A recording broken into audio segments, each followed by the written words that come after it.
Maret pukul 12 sampai dengan tanggal 20 Maret siang ini. Ada 60 kasus baru, sehingga jumlah total kasus positif adalah 369.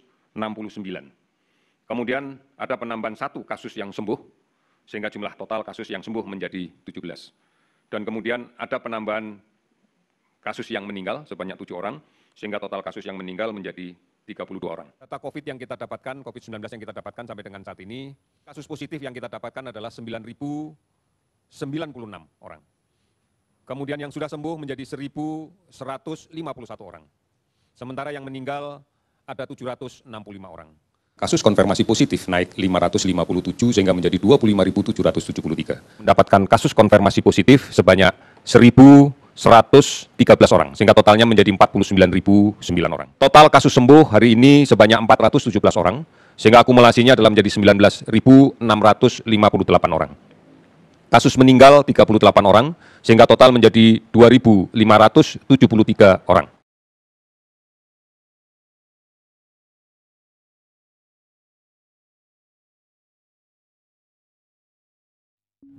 Dampak negatif COVID-19.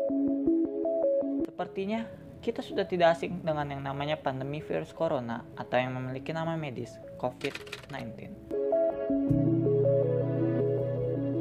Virus ini ditemukan pertama kali di kota Wuhan, Tiongkok pada akhir tahun 2019.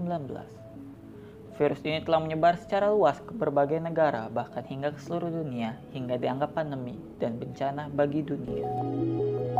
Pandemi yang terjadi secara tiba-tiba menimbulkan banyak dampak yang cukup merugikan bagi masyarakat di berbagai bidang. Namun, masih banyak masyarakat yang menganggap bahwa penyakit yang disebabkan oleh virus ini tidak berbahaya dan mengabaikan protokol kesehatan yang berlaku. Padahal COVID-19 berdampak sangat buruk bagi kesehatan dan dapat menyebar secara cepat antar individu.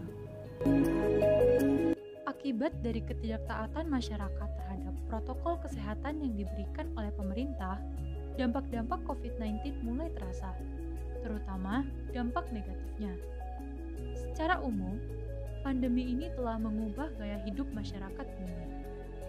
Banyak kebijakan yang dikeluarkan pemerintah bagi masyarakat, seperti adanya larangan untuk beraktivitas di luar rumah, adanya PSBB atau pembatasan sosial berskala besar yang ditetapkan di beberapa kota. Pemerintah juga menghimbau masyarakat untuk mematuhi protokol kesehatan, seperti selalu menggunakan masker ketika beraktivitas di luar rumah, menghindari kerumunan, rajin mencuci tangan, dan menjaga jarak, serta tidak melakukan kontak fisik dengan orang lain.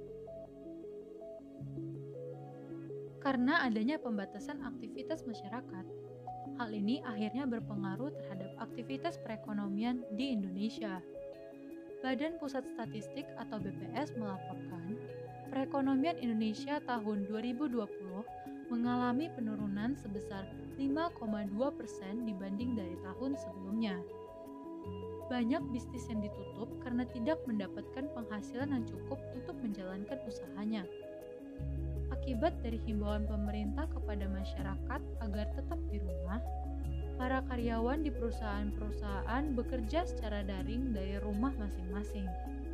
Namun, tidak sedikit pula karyawan yang dirumahkan atau di PHK karena ketidakstabilan ekonomi perusahaan akibat merosotnya pendapatan sejak pandemi COVID-19 menyebar di Indonesia. Kementerian Ketenagakerjaan juga mencatat sebanyak 3,5 juta pekerja mengalami PHK ataupun dirumahkan. Dampaknya economically it's very difficult for us to find work. Selain itu, pandemi ini juga berdampak pada pendidikan di Indonesia, di mana kegiatan belajar mengajar harus dilakukan secara daring atau online demi memutus rantai penyebaran virus COVID-19 ini. Permasalahan yang terjadi yaitu masyarakat Indonesia yang tidak siap untuk melakukan pembelajaran secara daring dikarenakan oleh beberapa faktor yang ada. Dari hasil survei dan analisis yang dilakukan melalui kegiatan monitoring dan evaluasi pembelajaran jarak jauh di sekolah binaan, terdapat beberapa faktor utama yang menjadi kendala dalam pembelajaran daring ini.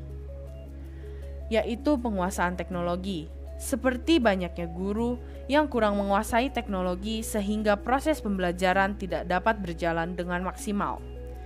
Adanya keterbatasan sarana prasarana bagi beberapa kalangan masyarakat yang kurang mampu menyediakan fasilitas pembelajaran jarak jauh seperti smartphone, laptop, atau komputer dikarenakan oleh rendahnya pendapatan masyarakat. Bisa kita lihat dari tingkat kemiskinan di Indonesia yang semakin meningkat, seperti yang tertulis dalam Badan Pusat Statistik atau BPS, bahwa angka kemiskinan per Maret 2020 bertambah sebanyak 26,24 juta orang. Selain itu, jaringan internet yang tidak merata ke seluruh wilayah Indonesia juga menyebabkan para murid dari daerah yang belum terdampak COVID-19 ini masih dapat melakukan pembelajaran dengan tatap muka.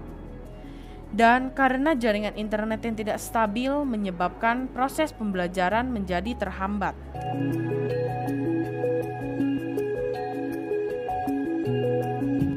Berdasarkan pada situasi saat ini, COVID-19 yang meluas tanpa adanya prediksi membuat seluruh aktivitas masyarakat terganggu, bahkan terhambat.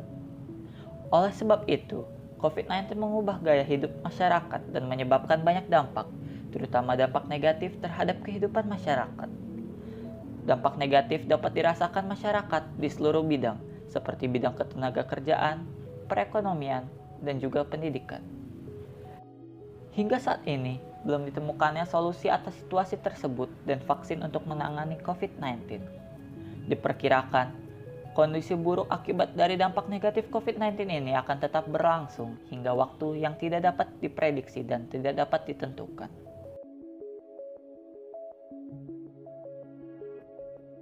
Ingat pesan ibu, seperti seorang anak yang harus patuh sama ibunya, kita juga harus patuh dengan protokol kesehatan.